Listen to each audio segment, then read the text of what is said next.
Hello, and welcome to another Rant Rave review. Today is the first Rant Rave review of Get Caught Reading Month. Woo! Last year I did true crime every single week in May. This month I will be doing true crime and traditional mysteries, so sit tight. Yeah, it'll be fun. I love crime so much. I don't know why.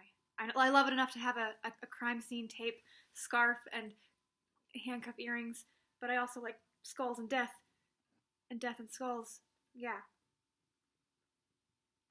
So anywho, let's get to it. First book this month is The Devil and Sherlock Holmes, Tales of Murder, Madness, and Obsession by David Grann, who, if you remember, I think the first video I ever did for these reviews was Killers of the Flower Moon.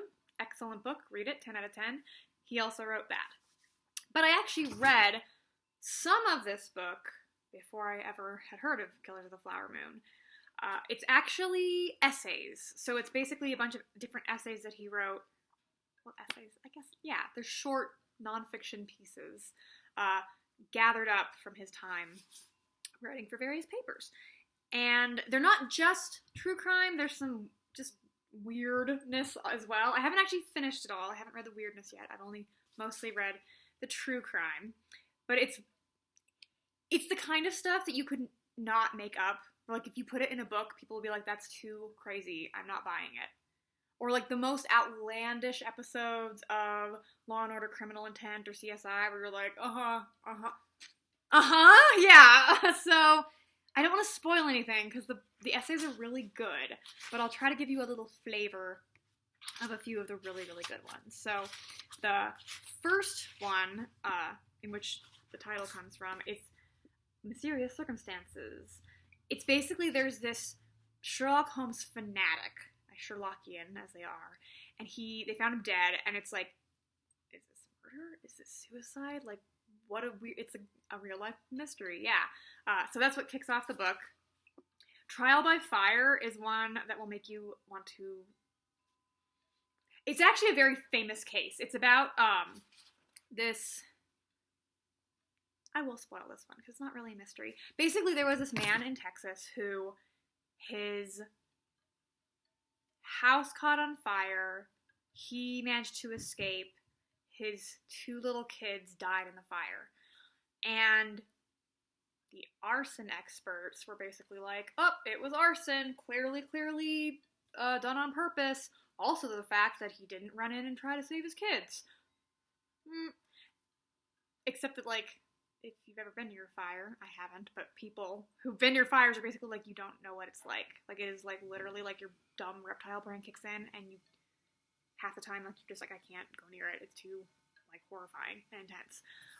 And plus, I think he actually did try to go in and save his kids. But anyway, so he's sitting on death row, and they contact this amazing arson expert who, as a child, like, loved fire and would, set fires, and a little pyromaniac child. He became an actual arson expert, one of the foremost in the field, and he would investigate arsons by basically constructing fake rooms made of the exact same types of furniture, same brands of paint, same types of floorboards. If he could buy houses that were built in the same year, he would do that, because there's also, there have been several cases where, depending on was it a Forensic Files episode? There was a Forensic Files episode where they thought that there was lighter fluid on the floor of a house that burned down, but it was actually just, during that decade, people would just, coat their floorboards in this thing that's extremely similar to lighter fluid, and it's like, okay,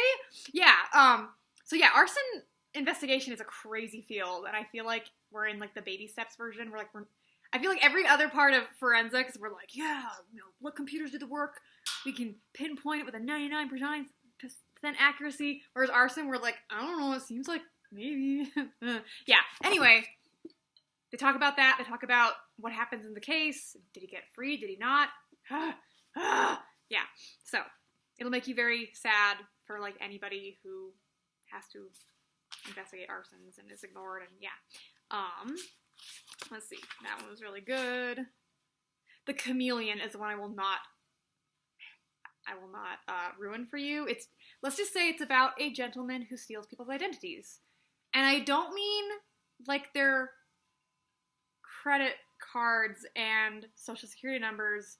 I mean like he literally pretends to be other people or people who've never existed. It's, again, so like he does this and it goes into various cases where he's done it. And then it goes into one particular case, which is so twisty and turny and, like, might involve another murder. And you're like, what? How is this real life? How is this real life? Doesn't make any sense. It seems too crazy to be true, but it's true. Because reality is stranger than fiction. Fact. There's some, again, they're not all crimes. Some is about, like, amnesia. The Squid Hunter. I haven't read that one yet, but it sounds cool. The Old Man and the Gun is about this crazy escape artist / bank robber who just constant. I feel like there should be a movie about him. There probably is. Stealing Time. The City That Fell in Love with the Mob. That's the one I'm reading right now. Oh, there's so many I want to tell you about, but I don't want to spoil them. Okay. There's one called True Crime. And again, I don't know if you have to buy the whole book or if you can read some of these online.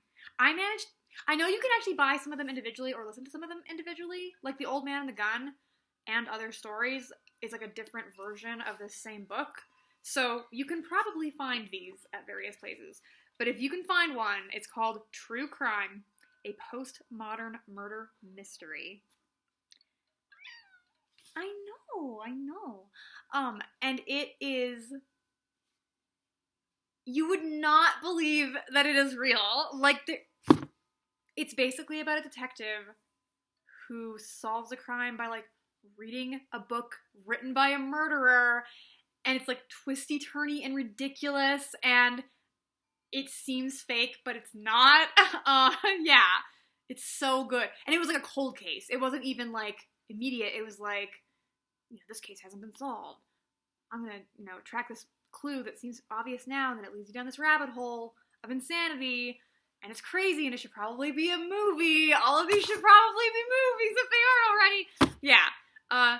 So that is the brief, short beginning of Get Caught Reading Month. So yeah, stay tuned. It's gonna be Agatha Christie next week. What? Yeah, Agatha Christie. So you won't want to miss it. I'm gonna talk about many things. So, see you then. Bye!